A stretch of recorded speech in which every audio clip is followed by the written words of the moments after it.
조선 역사에는 지금도 풀리지 않는 죽음이 하나 있습니다.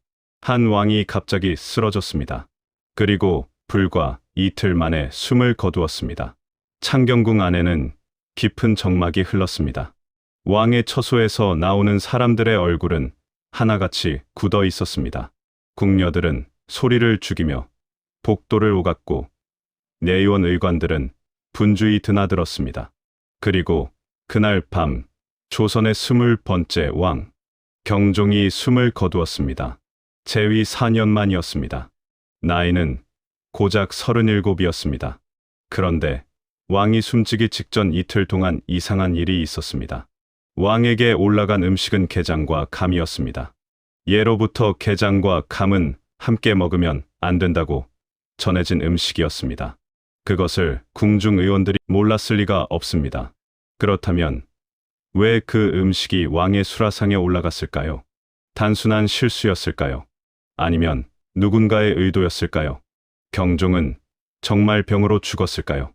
아니면 누군가가 왕을 죽인 것일까요?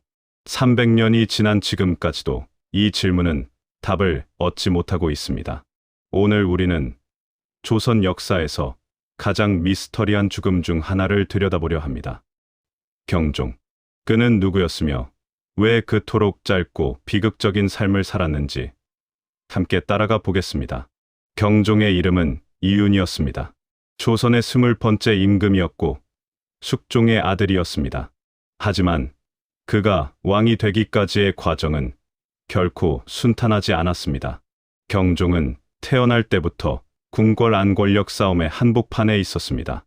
그의 어머니는 바로 장희빈이었습니다. 조선 역사에서 가장 파란만장한 삶을 산 여인 중 한 명이었습니다. 장희빈은 한때 숙종의 총애를 한 몸에 받았습니다. 그 사랑으로 왕자를 낳았고 그 왕자가 바로 경종이었습니다. 왕자가 태어났을 때 숙종은 크게 기뻐했습니다. 그리고 얼마 지나지 않아 이 왕자를 세자로 책봉했습니다. 하지만 궁궐의 권력은 언제든 변하는 것이었습니다. 숙종의 마음은 시간이 지나면서 흔들리기 시작했습니다. 그리고 세자의 어머니 장희빈은 점점 위태로운 길로 들어서게 됩니다. 숙종은 폐위했던 인현왕후를 다시 왕비로 복위시켰습니다. 장희빈은 후궁으로 지위가 떨어졌습니다.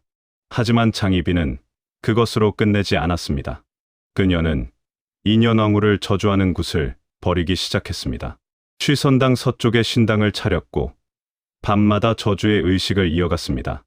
이 사실이 숙종에게 알려졌을 때 왕의 분노는 극에 달했습니다. 결국 숙종은 장희빈에게 사약을 내렸습니다. 그날 어린 세자 이유는 어머니가 사약을 받는다는 것을 알고 있었습니다. 겨우 10살이었습니다. 어머니의 죽음은 어린 세자의 마음에 깊고 어두운 상처를 남겼습니다. 이후 경종은 말수가 적어졌습니다. 밥을 잘 먹지 못했습니다. 몸이 자주 아팠습니다. 어머니를 잃은 그날부터 경종의 삶은 이미 비극의 방향으로 흘러가고 있었습니다.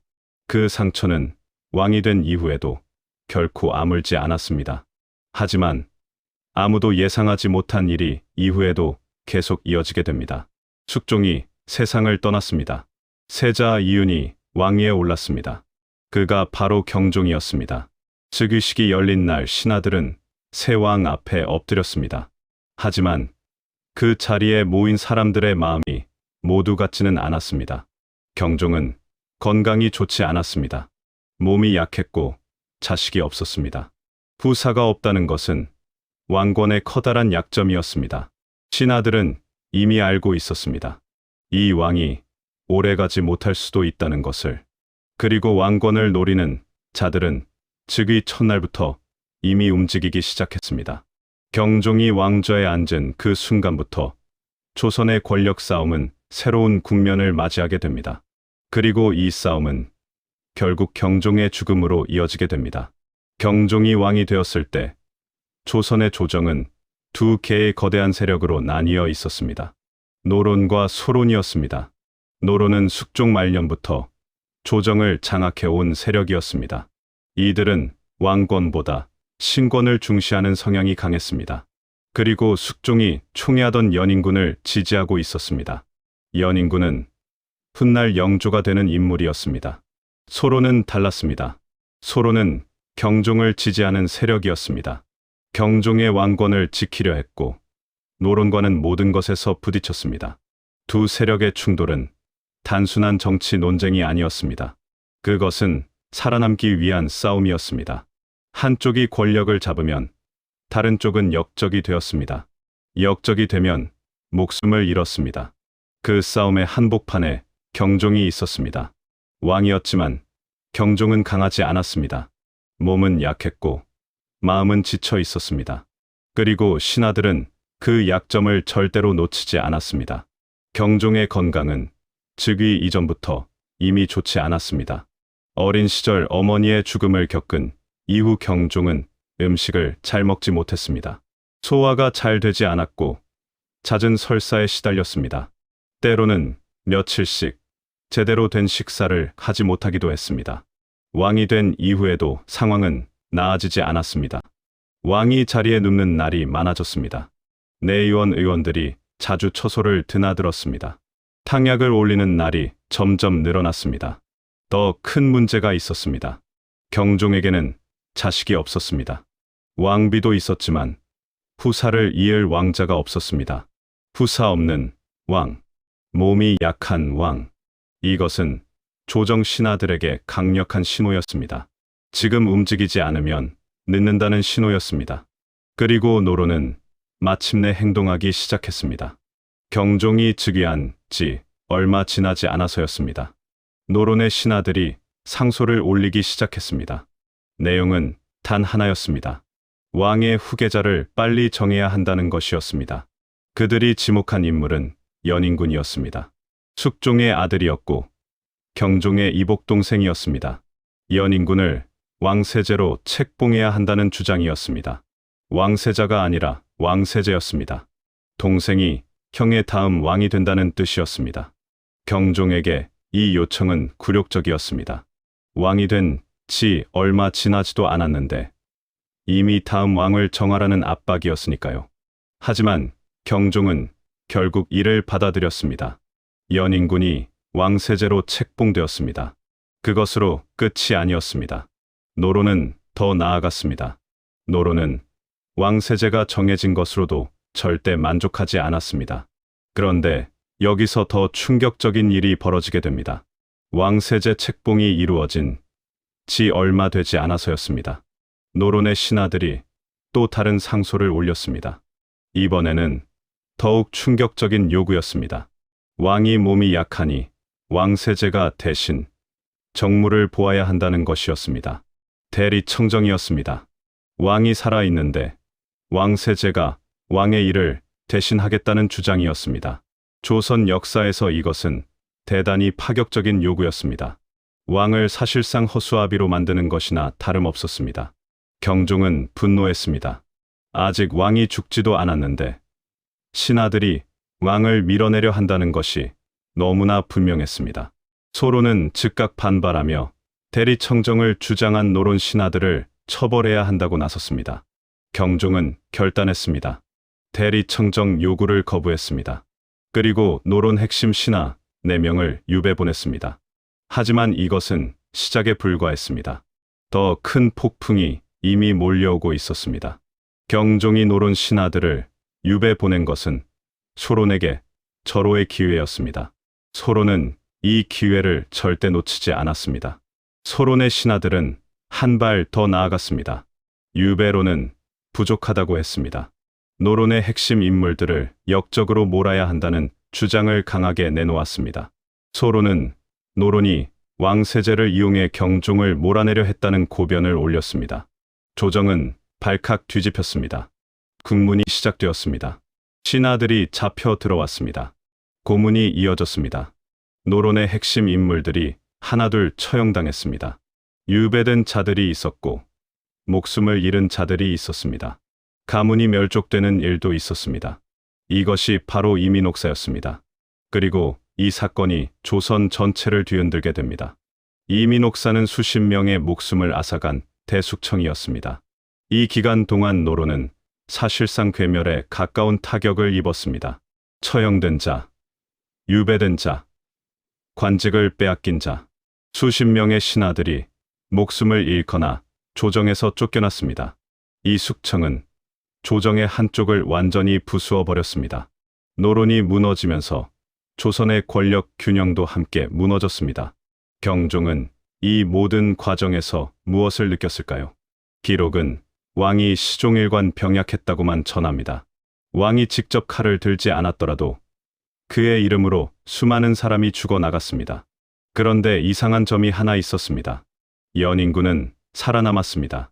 처형되지도 않았습니다. 유배도 가지 않았습니다. 왜일까요? 그것이 경종의 의지였을까요? 아니면 다른 누군가의 계산이 있었을까요? 그런데 여기서 더 이상한 일이 벌어지기 시작합니다. 이민옥사 이후 조정은 소론이 장악했습니다. 겉으로 보기에는 경종의 왕권이 강해진 것처럼 보였습니다. 하지만 실상은 전혀 달랐습니다. 경종의 몸은 더욱 나빠졌습니다. 먹지 못했습니다. 잠을 이루지 못하는 날이 점점 많아졌습니다.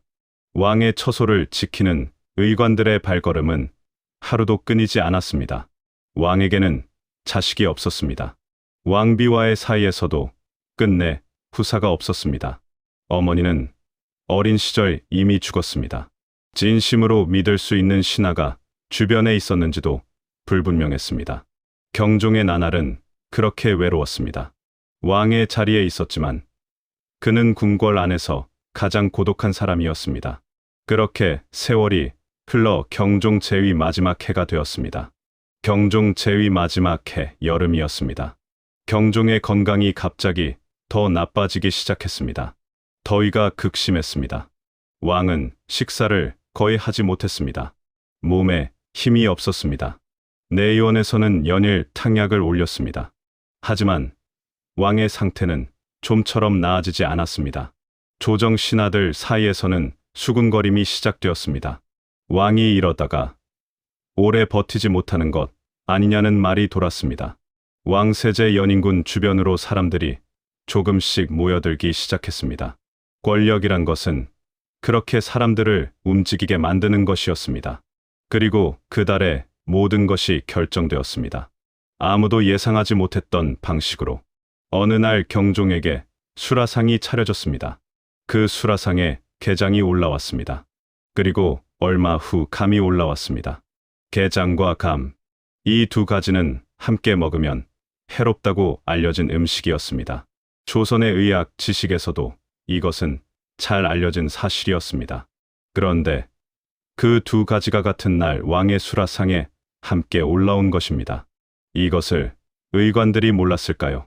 아니면 알았지만 막지 못했을까요? 아니면 막으려 하지 않았을까요? 조선왕조실록은 이 사실을 분명하게 기록하고 있습니다. 게장과 감을 먹은 이후 왕의 상태는 급격히 나빠지기 시작했습니다. 배가 아프다고 했습니다. 구토가 이어졌습니다. 몸을 가누기 어려울 정도가 되었습니다. 그때 연인군이 움직였습니다. 그리고 이 사건이 조선을 영원히 뒤흔들게 됩니다. 왕이 쓰러졌다는 소식이 궁궐 안으로 빠르게 퍼졌습니다. 내의원 의관들이 급히 불려왔습니다. 탕약이 올려졌습니다. 하지만 이번에는 달랐습니다. 이전에도 아팠지만 회복하곤 했던 경종이었습니다. 그런데 이번에는 전혀 나아지지 않았습니다. 왕의 얼굴은 창백했습니다. 의관들의 얼굴도 함께 굳어 있었습니다. 바로 이 무렵 연인군이 직접 경종의 처소를 찾아왔습니다. 그리고 인삼을 달인 차를 올렸다는 기록이 남아 있습니다. 이 인삼은 원기를 회복시키는 약재였습니다. 하지만 몸 상태에 따라서는 오히려 해가 될 수도 있었습니다. 실제로 의관 중 한 명이 인삼을 쓰는 것이 위험할 수 있다고 말렸다는 기록이 있습니다. 그럼에도 인삼이 올라갔습니다. 왕은 더욱 나빠졌습니다. 경종이 위독하다는 소식이 퍼지자 궁궐 안의 움직임이 완전히 달라졌습니다. 연인군은 경종의 처소 근처에 머물고 있었다고 전해집니다. 왕을 걱정하는 모습이었다고도 하고 상황을 조용히 지켜보고 있었다고도 합니다. 그날 밤 궁궐 안 어딘가에서는 다음을 준비하는 움직임이 시작되었을 것입니다. 왕이 위독한 상황에서 신하들은 무엇을 했을까요? 어떤 이들은 진심으로 경종의 쾌유를 빌었겠지요. 하지만 어떤 이들은 이미 다음을 생각하고 있었을 것입니다. 권력의 세계에서는 왕이 아직 숨을 쉬고 있는 그 순간에도 이미 다음 판이 짜이기 시작합니다. 그리고 그날 밤이 왔습니다. 그런데 여기서 또 이상한 일이 벌어집니다. 창경궁 환추정에서 경종이 숨을 거두었습니다. 제위 4년, 나이 37, 조선왕조실록은 왕이 갑작스럽게 악화되어 승하했다고 기록하고 있습니다. 공식 사인은 병사였습니다. 오랫동안 지병을 알아온 왕이 끝내 버티지 못하고 세상을 떠났다는 것이었습니다. 하지만 주변 정황은 그렇게 단순하지 않았습니다. 개장과 감, 그리고 인삼, 그리고 갑작스러운 악화. 이것들은 단순한 우연이었을까요? 아니면 누군가가 치밀하게 계획한 흐름이었을까요? 경종이 숨을 거둔 직후 연인군은 왕위에 올랐습니다. 그가 바로 영조였습니다. 그리고 이 사건이 조선 역사 속에서 영원히 지워지지 않는 의문으로 남게 됩니다. 경종이 죽은 이후 조선 안팎에서 소문이 빠르게 퍼졌습니다. 왕이 독살당한 것 아니냐는 이야기였습니다. 이 의혹은 단순한 소문이 아니었습니다. 조선왕조실록에도 그 흔적이 분명히 남아 있습니다. 첫 번째 근거는 개장과 감의 문제였습니다.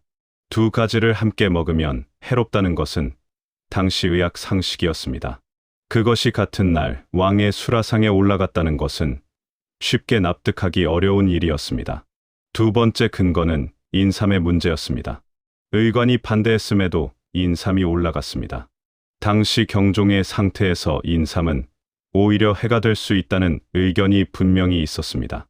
세 번째 근거는 죽음의 속도였습니다. 게장과 감을 먹은 이후 불과 이틀 만에 왕이 사망했습니다. 그 속도가 너무 빠르다는 지적이 당시에도 있었습니다. 이런 정황들이 겹치면서 경종의 죽음을 둘러싼 의혹은 사라지지 않았습니다. 오히려 시간이 지날수록 더 깊어졌습니다. 영조는 즉위한 이후 오랜 시간 동안 이 의혹에 시달렸습니다. 경종을 독살한 것 아니냐는 말이 영조의 재위 내내 그를 따라다녔습니다. 실제로 영조 재위 기간에 경종의 죽음과 관련된 의혹을 제기한 인물들이 처벌을 받기도 했습니다. 이것을 어떻게 봐야 할까요? 진실을 덮으려 한 것이었을까요? 아니면 억울한 누명에 분노한 것이었을까요? 영조는 자신이 형을 죽이지 않았다고 끝까지 주장했습니다. 그리고 경종의 제사를 지극정성으로 모셨다는 기록도 남아 있습니다. 하지만 역사는 명확한 답을 남겨두지 않았습니다. 진실은 그 안에 깊이 가려진 채로 남았습니다. 역사는 때로 가장 중요한 부분을 침묵 속에 묻어버립니다. 오늘날 역사학자들은 경종의 죽음을 어떻게 평가할까요? 많은 연구자들은 경종이 오랜 지병으로 인해 사망했을 가능성이 높다고 봅니다. 어린 시절부터 이어진 건강 문제와 즉위 이후 악화된 상황이 결합된 결과라는 것입니다. 하지만 게장과 감, 그리고 인삼을 둘러싼 의문은 완전히 해소되지 않았습니다. 조선왕조실록은 모든 것을 기록하는 방대한 사료입니다. 하지만 그 안에도 빈칸이 있습니다. 기록되지 않은 것들이 있습니다. 혹은 기록되었더라도 누군가에 의해 지워진 것들이 있습니다. 역사 속 권력자들은 때로 역사 자체를 쓰는 사람이기도 했습니다. 그들은 자신에게 불리한 내용을 절대 남기지 않으려 했겠지요. 그렇기에 경종의 죽음은 300년이 지난 지금도 여전히 미스터리로 남아 있습니다. 그렇게 경종은 역사 속으로 사라졌습니다. 37의 나이로 재위 4년 만에 어머니를 10살에 잃었고 왕이 된 이후에도 단 하루도 편안하지 못했던 왕이었습니다. 건강한 몸으로 왕위에 올랐다면 어떤 왕이 되었을까요? 강력한 신하들의 압박 없이 자신의 뜻대로 조정을 이끌었다면 조선의 역사는 달라졌을까요? 우리는 알 수 없습니다. 다만 한 가지는 분명합니다. 경종은 권력 싸움의 한복판에서 그 싸움이 만들어낸 가장 비극적인 희생자였다는 것입니다. 그리고 그의 죽음이 병사였든 독살이었든 그 죽음 뒤에는 수많은 사람의 욕망과 계산이 얽혀 있었습니다. 여러분은 어떻게 생각하시나요? 경종은 정말 병으로 죽었을까요?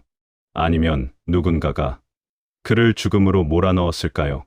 역사는 답을 주지 않습니다.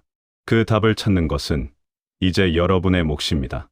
경종은 조선 역사에서 가장 외롭고 비극적인 왕이었습니다.